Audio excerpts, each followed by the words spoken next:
Masters has 1 to 6 tavern keepers trying to get the most gold by offering patrons what they want. Dancrest Games provided this copy in exchange for an honest review. I'm going to focus on the competitive game. There are rules for co-op and solo. We've tried co-op and I talk about it during my likes and dislikes. Anyhow, shuffle the decks, hand out 3 gold and 4 tavern cards to everyone.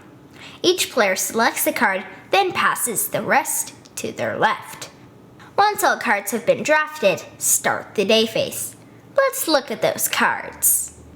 At the top is the name and type. Names are important for patrons who will want and like things such as ale, cheese, and entertainment.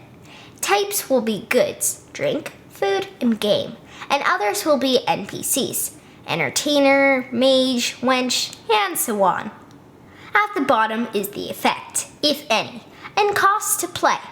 Not all cards cost gold. Some just need another card already in play in your tavern. During the day phase, you're allowed to trade cards for other cards or gold. If a card was in your hand, it goes into the other player's hand. If a card was in your tavern, it goes into their tavern. Once you've finished purchasing goods and hiring staff from your hand of cards, you've finished the day phase. This is mostly done simultaneously. Beginning in the second round, players will receive 3 new tavern cards, although certain card effects can change this. You don't draft and pass these, they're yours to keep. Start the night phase by dealing 3 patron cards to each player. Patrons will have a want at the very bottom and will not enter your tavern if you don't have that good or NPC to offer. Patrons will leave your tavern at the end of the night unless they have a like that you can fulfill. Some patrons have special abilities that grant bonuses, but most are just worth a single coin during the till phase, which I'll talk about soon. One exception is noble patrons, which can only be played if you have a card that allows them. Nobles are worth 2 coins apiece. During the till phase, receive gold from your patrons and bonuses. The game ends if a player's reached or passed 20 gold. If the game hasn't ended, everyone discards patrons that don't have matching likes and discard down to 5 cards of your choice. The next player becomes the server and it's back to the day phase. Purchase cards to attract patrons, keep them happy, and get rich. That's Tavern Masters. Tavern Masters' player areas can grow large, with the decks and discard piles plus gold. 4 or more people should stick to the dining table. The box says 20 to 35 minutes. Our learning game was 45.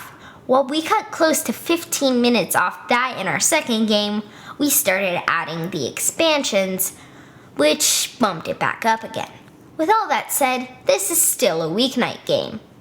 The mechanisms, even with the expansions, are simple. The theme is where there could be issues. You're selling alcohol, using dirty deeds, an expansion, to make patrons in other taverns disappear, and there are plenty of characters in revealing clothes. There's also the flavor text. Most are funny. Some are like, they wrote that in a family game? Others I didn't really get, but my parents seem to know. Take a look at the box art. That gives you an idea of what to expect. If you and your family are fine with it, I'd say 10, 11, 12. You know your family best. In our 5th game of Tavern Masters, we used the Dirty Deeds expansion for the first time. Or Grandma wasn't getting the right mix of drinks and patrons. Dad made some uneven trades to take advantage of both Mom's and Grandma's lack of money.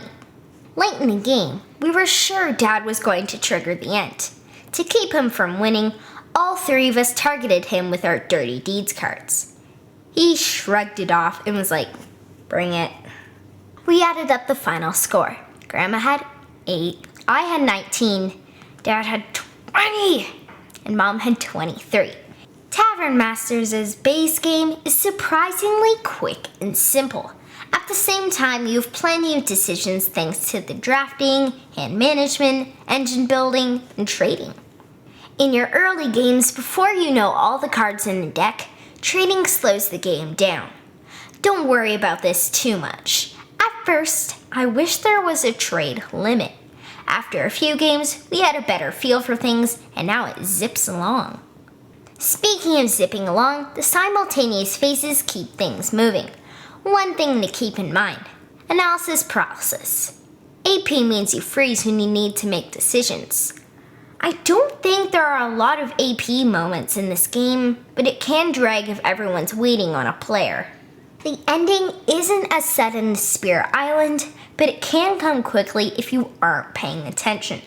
Actually, even if you are paying attention, someone could get the hands they need to have a massive turn.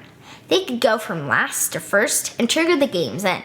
If you hate swinging games, you might want to skip this. Okay, let's talk about the graphic design.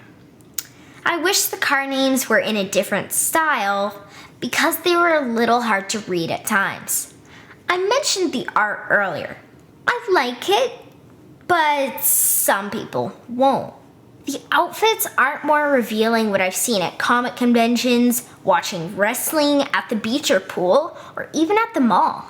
Again, I understand why some people will have issues.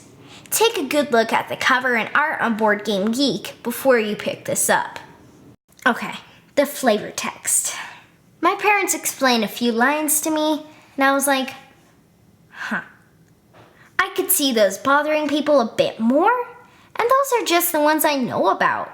If it doesn't bother you, but you don't want to use those cards with your kids, there are plenty of cards of all types. This is especially true with the expansions. You could take a few out and it won't mess with the game. Before I move to the final section, I'll quickly run through my thoughts on other modes and the expansions. Co-op. Easy to the point of being boring. We have tons of great co-ops, so we'll never play the game like this. 4 players. I've only played with 3 and 4, and of those, this is my recommended player count. King's Treasure. We don't have this expansion, but it just replaces the cardboard coins with metal ones. Tavern Menu. A deck of 20 cards, each adding a variant rule. Some make the game harder, some make the game easier, but all change the game some way. I definitely recommend tracking this one down. Dirty Deeds. So nasty. I love it. Dockside. The best of the expansions because of how much it adds without bloating the game or making it take too long.